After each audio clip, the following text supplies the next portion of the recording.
Okay, so in this next video, I'm going to teach you how to use your calculator effectively. I always say to my students, you have a calculator for 2 out of the 3 exams, so there's a good chance you can use some of these modes that we have here.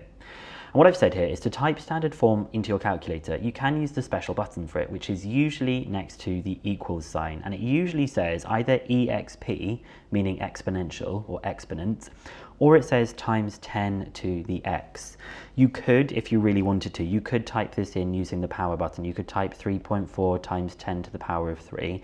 But this is a way quicker way of doing this. And then I'm going to talk to you about this iPhone screenshot to explain in case you've ever seen an answer come up like this when you've used your iPhone. So 3.4 times 10 to the 3, to type it in, if you have this button next to your equals one, you literally just type in 3.4, then that button, and then 3. So if I show you like on my one here, you just type 3.4, you type in 3.4, you press the, I have an EXP button, so it comes up as an E on my calculator. It might come up as a times 10 to there. And you don't have to do a little 3, you can just do the big 3, and it comes up straight away with what the answer is as 3,400. So to do 2.1 times 10 to the power of minus 4, here's an example if you have an EXP button like mine, you just put minus 4 afterwards. You don't even have to worry about a bracket. So you can do 2.1 EXP minus 4, and it puts it into standard form straight away. Now that E stands for exponent, so if you ever get a number coming up like this on your calculator, maybe if you have an iPhone or iOS kind of product, if you have 7.5 E15, this actually means 7.5 times 10 to the power of 15. That's what that E means. The E stands for times 10 to the exponent kind of stuff. Now I also want to teach you about another mode on your calculator that is really helpful for doing calculations, and it's called scientific mode on your calculator. I'm going to go through these purple instructions in just a second. But if you put your calculator in what is called scientific mode, you can ensure that it outputs answers in standard form, and even better, you can ensure that it outputs answers to a given rounded degree of accuracy. For example, you could say I want it to be to 2 significant figures, 3 significant figures, etc. So using a calculator, we're going to work out these following things here, and we're going to give our answers in standard form correct to 3 significant figures. Now if I just do this first one using my calculator here before I put it in scientific mode, we'll see what happens. So if I do 2.4 to the power 10 to the power of 7 divided by 7.1 times 10 to the power of minus 3, it gives us the number, but it is not in standard form, and it wants us to put the answers in standard form to 3 significant figures. So I'm going to just quickly take you through these instructions. If you have a ClassWiz calculator, you're going to press Shift, then Setup, then Number Format, and then you're going to put it into number 2 SCI, which stands for scientific mode. Then what you do is you choose the number of significant figures by typing in the number 3. To go back to the normal mode, you go Shift, Setup, Number Format, and you press Normal, and then you press number 1. For other kinds of calculators, you do Shift, then Setup, and then straight away Scientific is an option.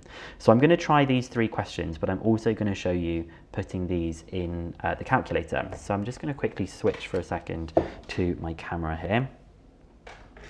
And I'm going to begin with the ClassWiz calculator that I've got here, okay?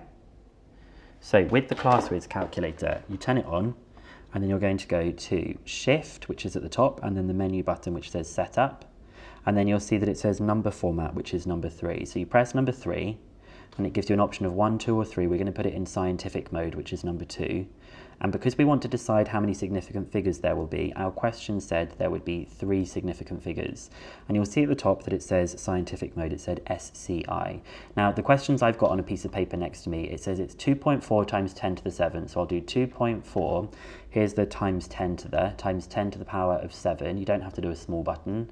Divided by 7.1 times 10 to the power of minus 3. Now when I press equals, it's going to give me the answer in standard form to 3 significant figures, and it has rounded it to 3 significant figures. So that first one is 3.38 times 10 to the power of 9. I'm just writing it on a piece of paper here so I can update the other one. Now if you don't have a calculator that looks like this, I'm going to show you in this second one that I've got here. Maybe you have a calculator that looks a bit like this, a slightly older version. You're just going to go to the same thing, you go Shift, then Setup, and then you're going to press number 7 to get it into scientific mode. We want 3 significant figures, so we'll press 3. And my next question was 8.3 times 10 to the power of minus 2. multiplied by 8.7 times 10 to the power of 4. It looks kind of confusing, but if you see it as the two separate standard forms, it should work. And it's going to do an answer to three significant figures in standard form, which is 7.22 times 10 cubed times 10 to the power of 3. So I'm going to just go back to the other calculator to do the last one. So I'm going to clear this. The last question I had was 3.1 times 10 to the power of minus 2 divided by 7.4. In fact, it was written like a fraction, so I'm going to show you that you can write it like a fraction if we put it all in brackets, if you want to. And then on the bottom, we're going to put 7.4 times 10 to the 3. I just put brackets around it so it knew to put it over the whole fraction. And when I press equals, it will give it to me. Oh, it should have given it to me in standard form. It has, good. When you press the SD button, you can make sure it gives it to you in standard form.